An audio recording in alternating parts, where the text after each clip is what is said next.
Hello बच्चों, चलिए एक बार फिर से मेरे चैनल में आप सबका स्वागत है। बच्चों, आज का हमारा टॉपिक है, आज मैं आप लोगों को सिखाने वाला हूँ थ्योरम। ठीक है, आज मैं आप लोगों को परिमेय बताऊँगा और परिमेय जो एग्ज़ाम में इम्पोर्टेंट है और जो बच्चे बोर्ड एग्ज़ाम देने वाले हैं इस साल 2021 में, उनके लिए आज का वीडियो हमारा बहुत ही इम्पोर्टेंट होने वाला है। ठीक है, आज मैं एक बहुत ही इम्पोर्टेंट महत्वपूर्ण थ्योरम बताने वाला हूँ। ठीक है दोस्तों, तो चलिए आइए मैं उस क्वेश्चन को ले लेता हूँ, उस क्वेश्चन को मैं बताता हूँ। ठीक है, तो चलिए आइए बच्चों, चलिए हम क्वेश्चन को समझते हैं। हमारा क्वेश्चन है, परिमेय दो समरूप त्रिभुजों के क्षेत्रफल का अनुपात, यानी यहाँ पर पहले से आपको दे दिया गया है त्रिभुज क्या है, समरूप है। ठीक है, और उनके क्षेत्रफल का अनुपात उनके संगत भुजा के अनुपात के वर्ग के बराबर होता है। यह हमारा परिमेय है। ठीक है, आप यदि किताब की दृष्टि से इसे देखेंगे तो यह परिमेय नंबर 6.6 है।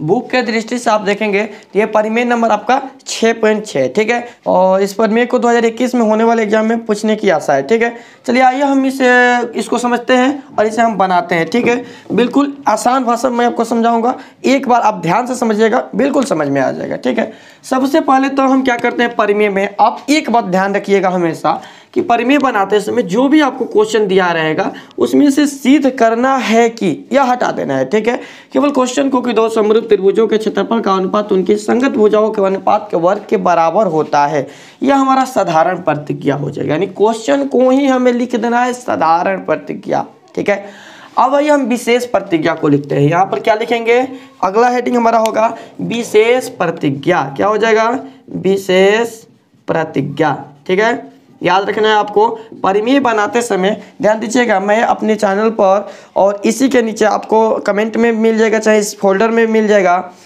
पर थेल्स परिमेय और पाइथागोरस परिमेय, जो कि बहुत ही 10th स्टैंडर्ड पर इंपॉर्टेंट परिमेय है, उनको भी मैं बता चुका हूं और उसका लिंक मैं डिस्क्रिप्शन में डाल दूंगा, दोनों वीडियो का, आप वहां से उसको भी देख लीजिएगा। इस साल में हमें लग रहा है कि ये नहीं तो पाइथागोरस या कोई थेल्स में से पूछेगा, तो आप इसे अवश्य देख लीजिएगा और अच्छे से कंप्लीट कर लीजिएगा। ठीक है, चलिए आइए विशेष प्रतिज्ञा को हम लिखते हैं। विशेष प्रतिज्ञा में क्या लिखा जाता है, सबसे पहले आप देखिए यहाँ पर कि दो समरूप त्रिभुजों के क्षेत्रफल, यानी दो समरूप त्रिभुज है और उसका क्षेत्रफल दिया गया है। ठीक है, तो पहले हम दो त्रिभुज बनाना पड़ेगा ना हमें, तो हम ऐसा करते हैं कि दो त्रिभुज बना लेते हैं। चलिए एक त्रिभुज बना लेते हैं हम ABC, इसे हम मान लेते हैं ABC। एक अन्य त्रिभुज और बना लेते हैं जिसका नामकरण रखेंगे हम DEF रख लेते हैं। ठीक है, चलिए इसका नामकरण हम कर देते हैं DEF। दो त्रिभुज बना लिया हम, एक त्रिभुज ABC, एक त्रिभुज DEF। ठीक है, दो त्रिभुज हो गया हमारा ना, और दोनों का नामकरण हम दे दिए हैं। ठीक है, अब ध्यान दीजिएगा, यहाँ पर दिया गया है दो समरूप त्रिभुजों के क्षेत्रफल का अनुपात उनके संगत भुजाओं के अनुपात के वर्ग के बराबर होते हैं। सबसे पहले तो हम यहाँ पर लिखेंगे विशेष प्रतिज्ञा में कि जो भी हम यहाँ पर चित्र बनाएंगे उसी चित्र को मान कर लिख देना है। ठीक है, काल्पनिक भाषा में मान कर लिखना है। ध्यान दीजिए कैसे लिख रहे हैं कि माना त्रिभुज, दो समरूप त्रिभुज, दो समरूप त्रिभुज ABC तथा DEF है। ठीक है, माना दो समरूप त्रिभुज ABC तथा DEF है, इससे ज्यादा इसमें कुछ नहीं लिखना है। ठीक है, और अगला हमारा होगा विशेष प्रतिज्ञा हो गया।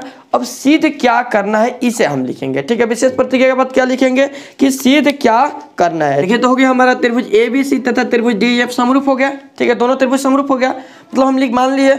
अब ध्यान दीजिएगा, जब दोनों त्रिभुज समरूप है तो उसके संगत कोण बराबर हो जाएंगे। क्योंकि त्रिभुज समरूप है तो संगत कोण भी आपस में बराबर होंगे, यानी कि कोण A बराबर हो जाएगा कोण D के, कोण B बराबर हो जाएगा, ध्यान दीजिएगा, कोण E के, और कोण C बराबर हो जाएगा कोण F के, हो जाएगा ना। यानी जब त्रिभुज समरूप है तो उसका संगत कोण भी आपस में बराबर हो जाएगा। तो यहाँ पर हम लिखेंगे कोण A बराबर कोण D, कोण B बराबर हो जाएगा कोण E के, और कोण C बराबर होगा कोण F के। तीनों कोण आपस में बराबर हो जाएंगे। दिखाई दे रहा है ना। चलिए आइए अब इसके बाद हम क्या लिख लेते हैं, सिद्ध करना है।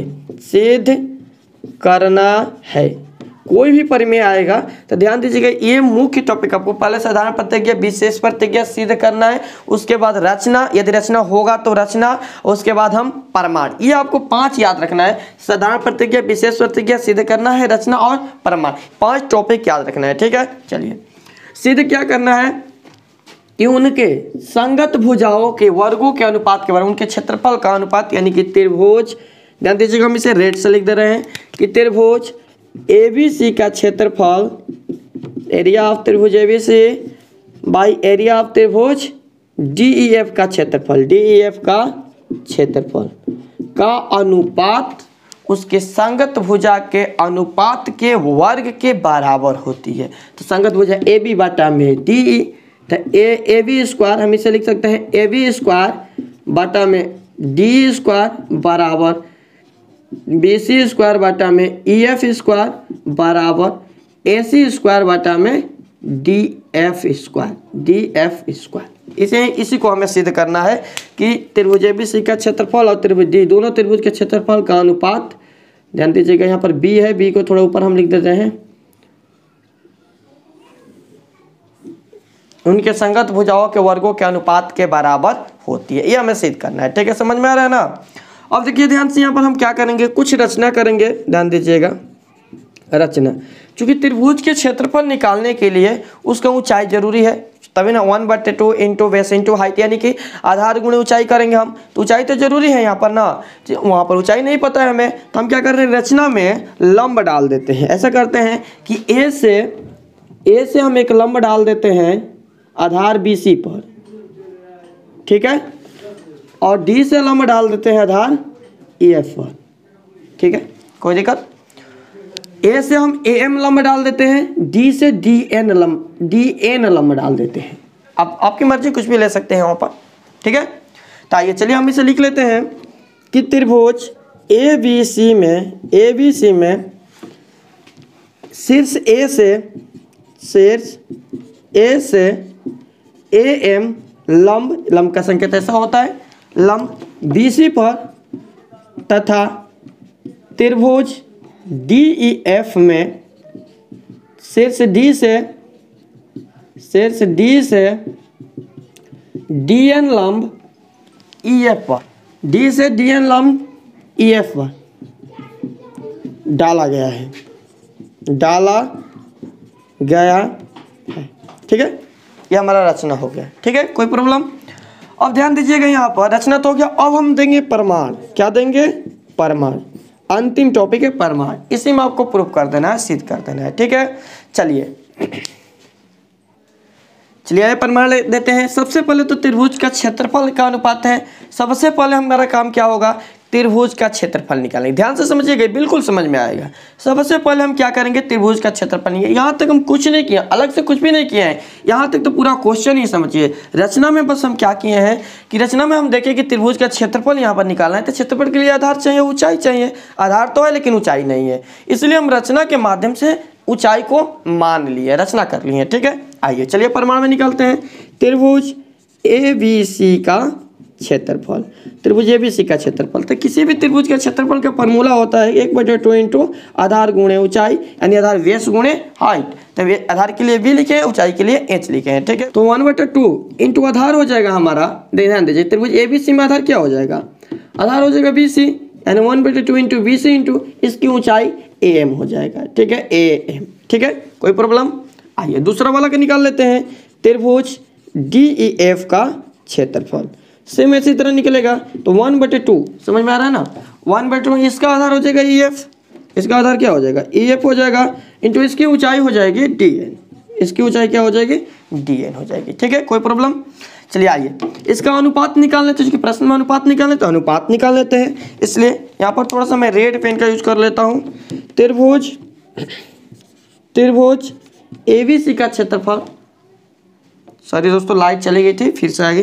त्रिभुज ABC का क्षेत्रफल बाई त्रिभुज DEF के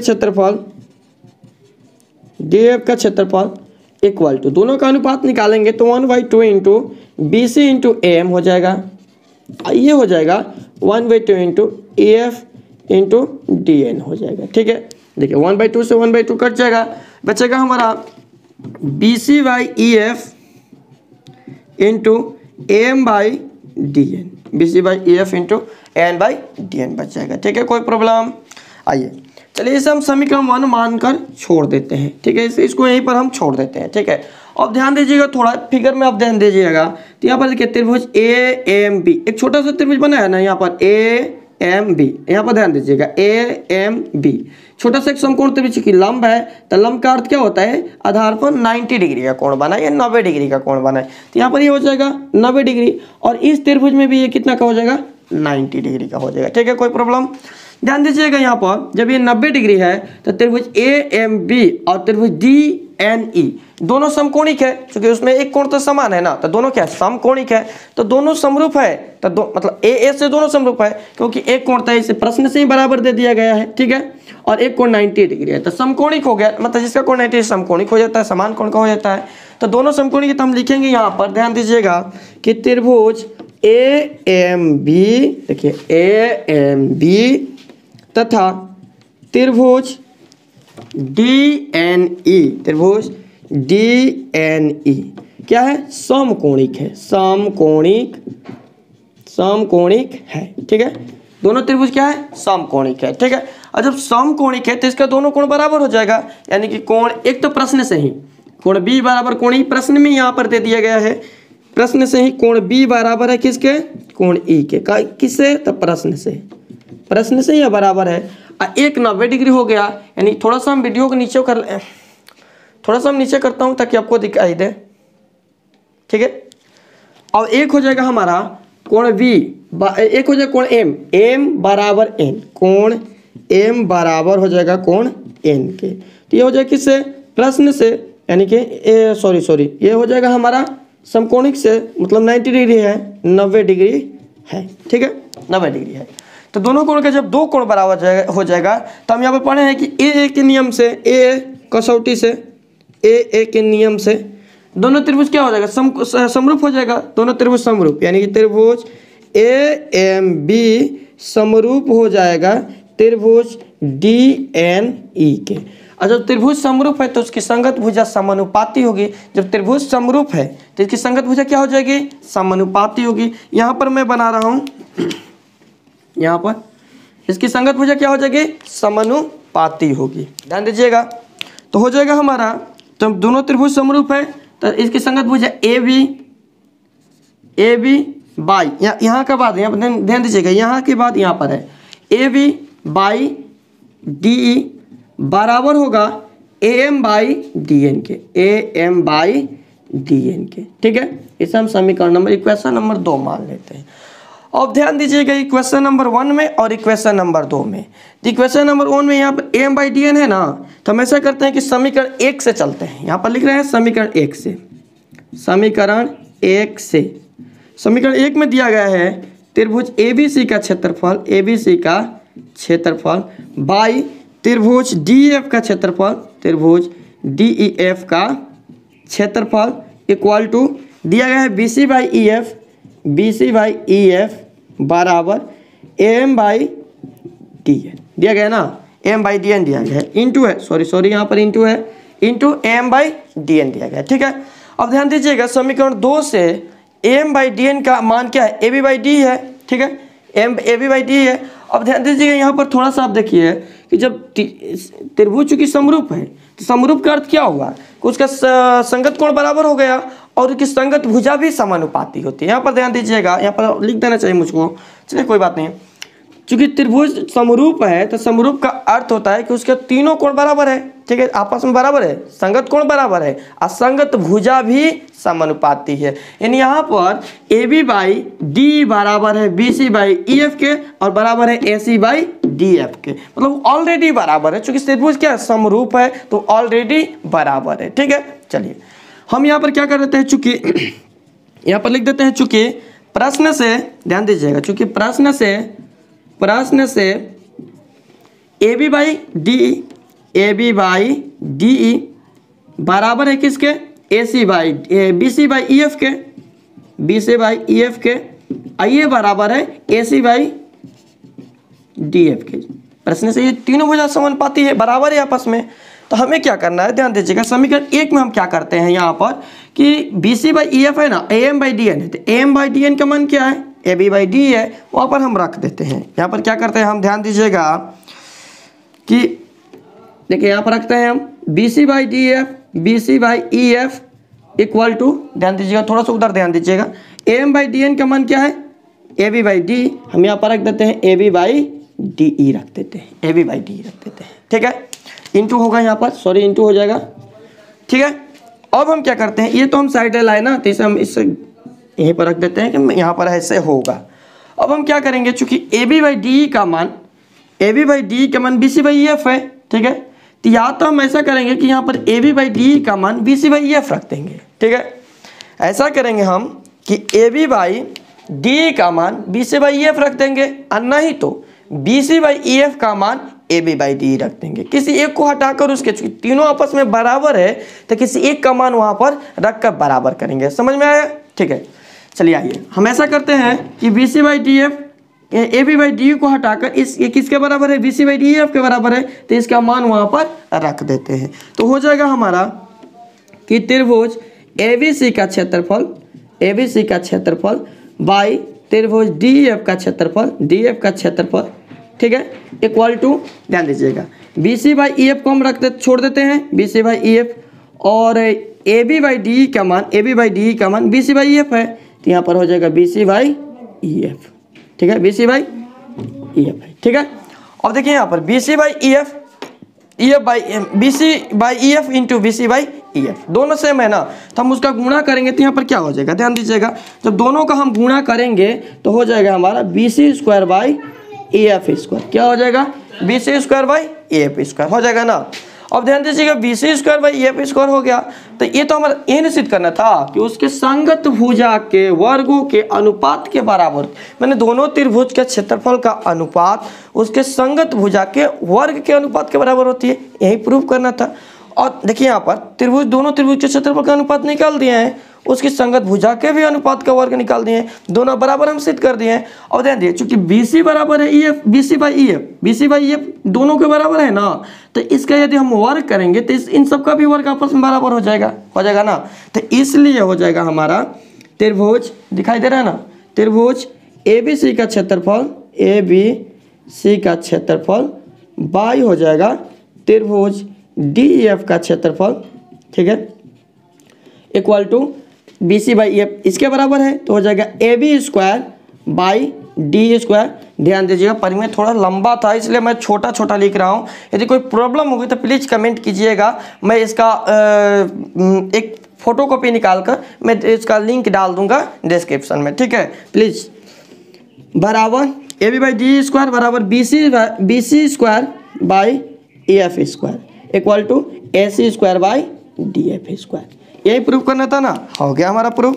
ये हम नीचे ध्यान दीजिएगा, जब भी आप परिमेय बनाइएगा ना तो आपको यह ध्यान रहे कि प्रूफ नहीं लिखना है ना, यहाँ पर आप क्या कीजिएगा, साध्य उपपन्न लिख दीजिएगा, साध्य उपपन्न या सिद्ध हुआ, आप लिख सकते हैं सिद्ध हुआ या साध्य उपपन्न लिख सकते हैं, ठीक है, कोई प्रॉब्लम।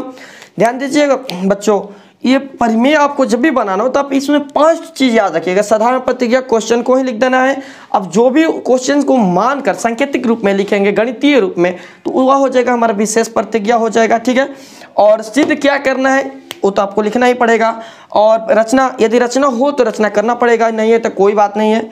और प्रमाण में आपको उसका मतलब सिद्ध करना है, हल निकालना है, ठीक है। तो ये कुछ 5 महत्वपूर्ण टॉपिक आपको याद रखना है, और आप इसे अच्छे तरह रिवीजन कर लीजिएगा। मैं यहाँ पर बता दिया, आप देख लिए, तो उसे प्लीज़ अपने कॉपी पर 1-2 बार अवश्य बना लीजिए ये परिमेय को, और थेल्स परिमेय को भी बना लीजिए, पाइथागोरस को भी बना लीजिए। टोटल 10 या 11 परिमेय है मैट्रिक में, ठीक है, इंपॉर्टेंट परिमेय है। उसमें से मैं 3 परिमेय मैं आपको बता चुका हूँ, ठीक है। तीसरा परिमेय था हमारा, और तीसरा नहीं 6.6, किताब के अनुसार तो 6.6 है, लेकिन मेरे अनुसार मेरे चैनल पर तीसरा परिमेय है, ठीक है। तो चलिए मैं इस परिमेय को बता दिया हूँ, और एग्जाम तक लगभग 1-2 और परिमेय मैं बता दूंगा।